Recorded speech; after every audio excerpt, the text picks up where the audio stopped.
Thanks for watching. Don't forget to like, comment, share and subscribe to Mufti Tariq Masood, famous scholar. والذین هم لأماناتہم وعہدہم راعون. فرمایا جنتیوں کی علامت یہ ہے کہ یہ امانت اور اپنے ایگریمنٹ کی رعایت کرتے ہیں. ان کے پاس کوئی امانت ہو اس میں خیانت نہیں. آپ کسی کو اپنی گاڑی چلانے کے لیے دے دیں, اب کہا جاتا ہے اس کو کہ اپنی سمجھ کے چلانا, ورنہ وہ ریڑ لگاتا ہے کہ نہیں لگاتا. بائک کسی کو دے دیں بجا کے آ جائے گا اس کو, ایسا ہی ہے نا, مختلف جگہوں سے بجنا شروع. یہ امانتوں میں خیانت ہے. جو گورنمنٹ کے ملازمین ہیں, حکومت کے خزانے ان کے ہاتھ میں ہیں, تو یہ بھی عوام کی امانت ہے آپ کے پاس.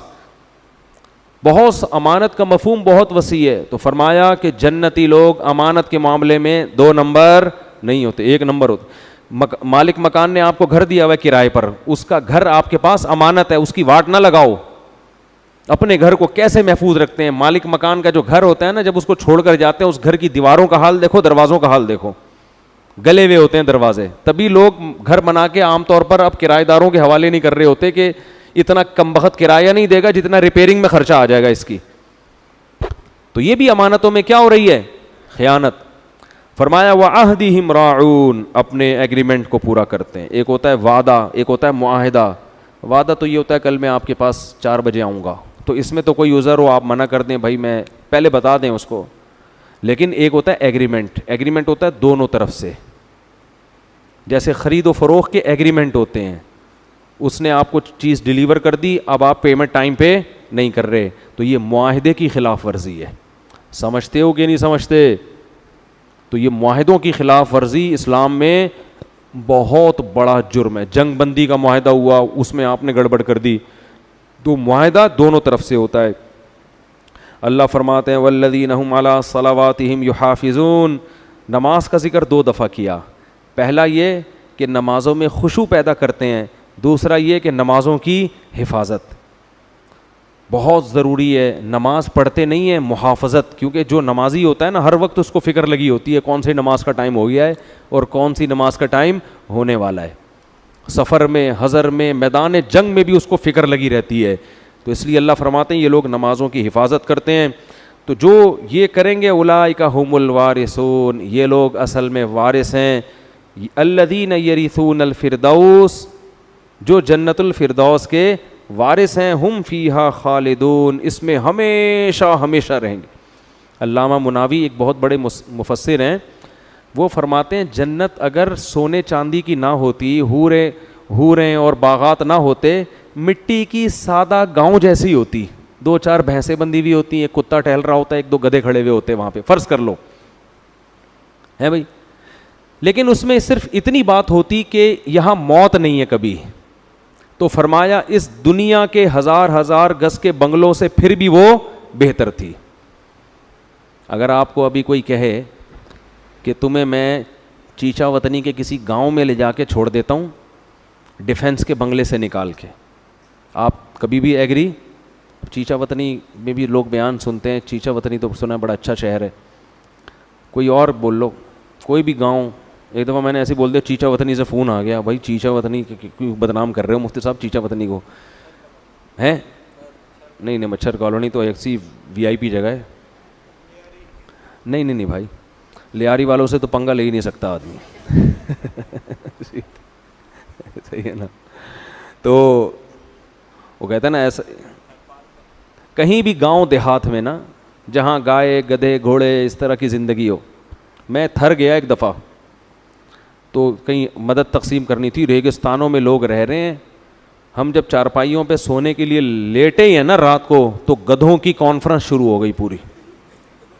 وہ بھائی ادھر سے گدھے پوری اسپیڈ کے ساتھ پھیپڑوں میں ہوا بھر کے نکال رہے ہیں, اور پھر وہاں خاموشی اتنی ہوتی ہے. ایک گدھا, پھر دوسرے نے رپلائی کیا اس کو, بولا کیا خیریت, طبیعت کیسی ہے تمہاری, لیکن وہ 2 منٹ میں بھی ان کی بہت چیختے ہیں, تمیز سے بات ہی نہیں کر رہے نا.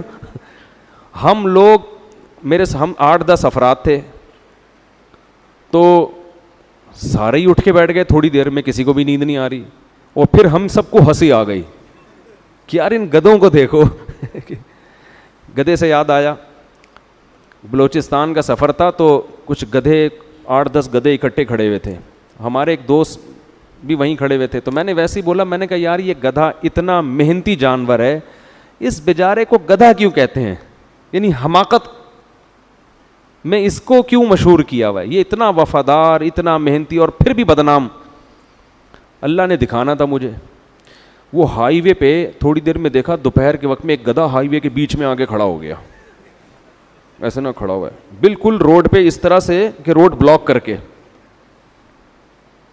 اب ادھر سے اسپیڈ میں گاڑیاں آ رہی ہیں, وہ بریکیں لگا رہی ہیں نا ٹکر نہ ہو جائے, ایک ٹینشن میں ڈالا ہوا ہے. تو ہمارے دوست نے کہا دیکھو ادھر بھی کھلا میدان تا حد نگاہ, سڑک کے اس طرف بھی تا حد نگاہ کھلا میدان, اور یہ پھر بھی اس کو کہیں اور جگہ نہیں ملی کھڑے ہونے کے لیے. سستانے کے لیے جگہ کہاں ملی ہے اس کو, یہ بھی نہیں دیکھ رہا کہ ابے تھوڑا سا دائیں بائیں ہو جائے, ایک قدم یوں ہو جائے, بیچ میں آ کے نا روڈ پہ کھڑا ہوا ہے ایسے اور مراقبے میں گیا ہوا ہے.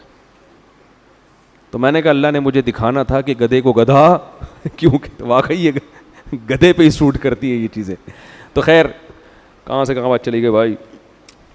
ہاں تو میں عرض کر رہا تھا کوئی ٹوٹا پھوٹا گاؤں ہو, دیہات ہو, وہ آ بھی گئے جن کے ساتھ ہم بلوچستان جا رہے تھے. یہ دیکھو کمال اتفاق ہے یا نہیں ہے, انہی کے ساتھ ہم بلوچستان گئے تھے اور گدھا بیچ میں کھڑا ہوا تھا اور یہی آ گئے.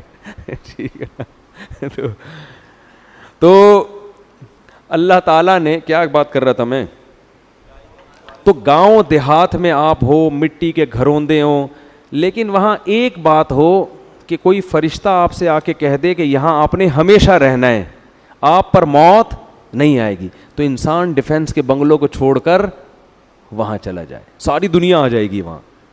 تو جب جنت ہمیشہ کی چیز ہے اور ہے بھی اتنی حسین, تو میرے بھائی اس کو تلاش کرنے کے لیے اتنی محنت بھی نہ کریں کہ نماز میں خشوع و خضوع پیدا کر دیں, اپنی نگاہوں کو اپنی زوجہ تک محدود کر دیں, اور ایگریمنٹ کو پورا کریں, امانتوں میں خیانت کرنا چھوڑ دیں. جب کسی کی بائک یا گاڑی لیں تو اپنی سمجھ کے چلائیں اس کو, ٹھیک ہے نا. اللہ یہ تھوڑی کہہ رہے کسی سے چیز ہی نہیں لو. تو یہ اگر تھوڑا سا ہم کام کر لیں تو میرا خیال ہے یہ کوئی مہنگا سودا نہیں ہے.